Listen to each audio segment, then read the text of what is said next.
பிரியமான தேவனுடைய பிள்ளைகளே, கீ ஆஃப் ஹெவன் சேனலுக்கு உங்களை அன்புடன் வரவேற்கிறேன்.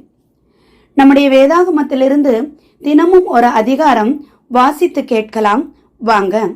இன்றைய தினம் ஆதியாகமம் அதிகாரம் 19.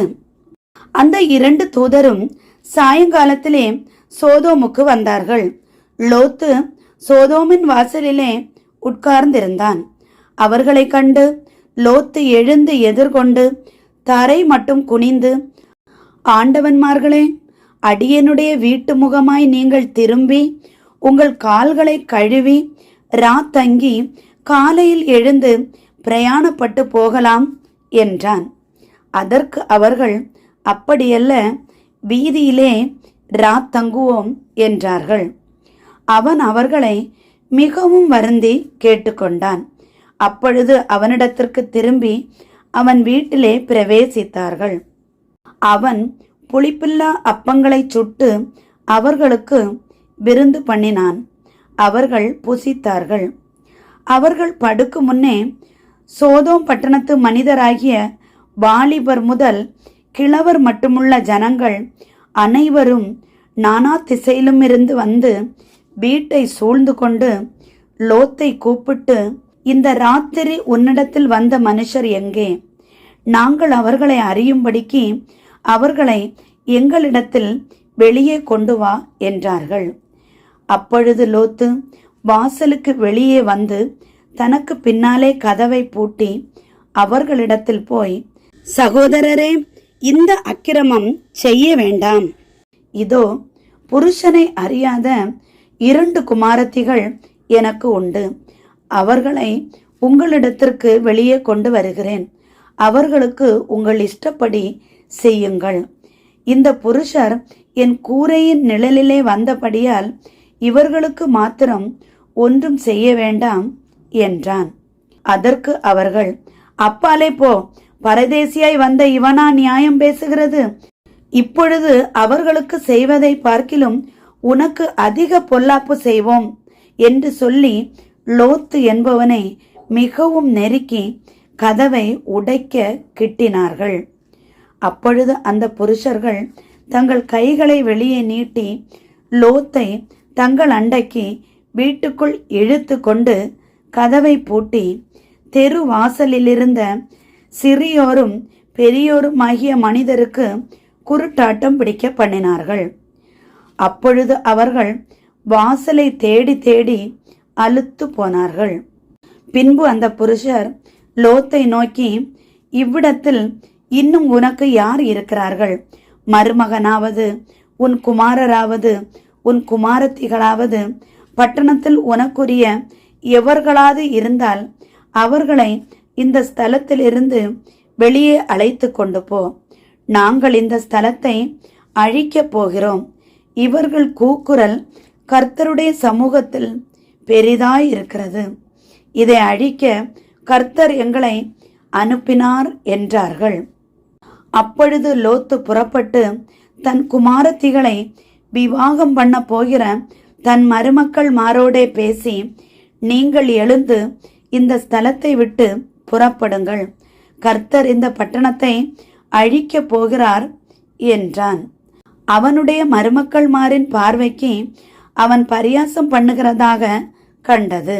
கிழக்கு வெளுக்கும் போது அந்த தூதர் லோத்தை நோக்கி, பட்டணத்துக்கு வரும் தண்டனையில் நீ அழியாத படிக்கு எழுந்து உன் மனைவியையும் இங்கே இருக்கிற உன் 2 குமாரத்திகளையும் அழைத்து கொண்டு போ என்று சொல்லி அவனை துரிதப்படுத்தினார்கள்.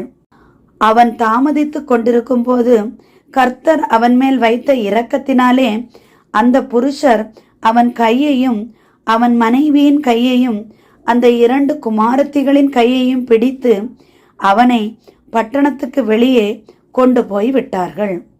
அவர்களை வெளியே கொண்டு போய் விட்ட பின்பு அவர், உன் ஜீவன் தப்ப ஓடிப்போ, பின்னிட்டு பாராதே, இந்த சமபூமியில் எங்கும் நில்லாதே, நீ அழியாத படிக்கு மலைக்கு ஓடிப்போ என்றார். அதற்கு லோத்து, அப்படியல்ல ஆண்டவரே, உமது கண்களில் உமது அடியேனுக்கு கிருபை கிடைத்ததே. என் பிராணனை காக்க தேவரீர் எனக்கு செய்த கிருபையை பெரிதாக விளங்க பண்ணினீர். மலைக்கு ஓடிப்போக என்னால் முடியாது.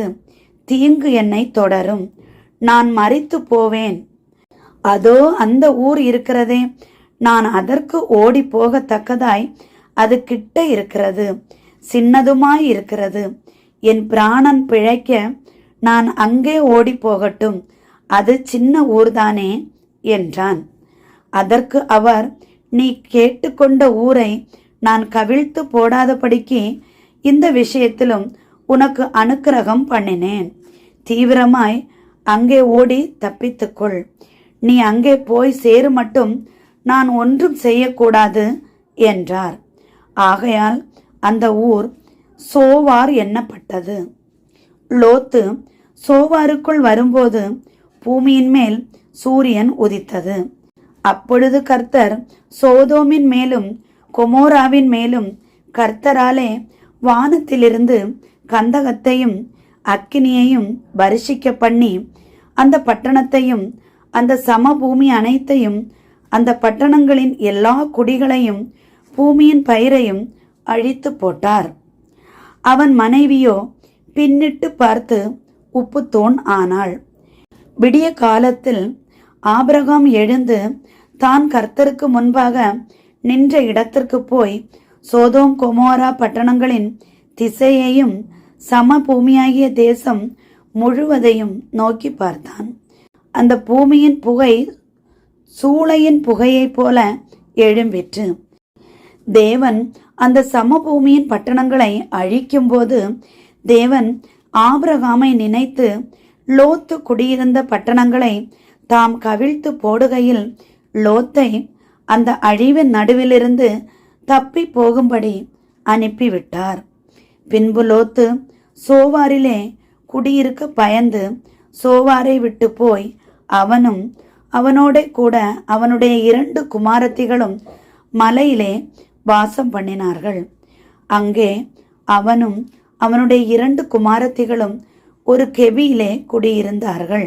அப்பொழுது மூத்தவள் இளையவளை பார்த்து, நம்முடைய தகப்பன் முதிர் வயதானார், பூமியெங்கும் நடக்கிற முறைமையின்படியே நம்மோட சேர பூமியிலே ஒரு புருஷனும் இல்லை.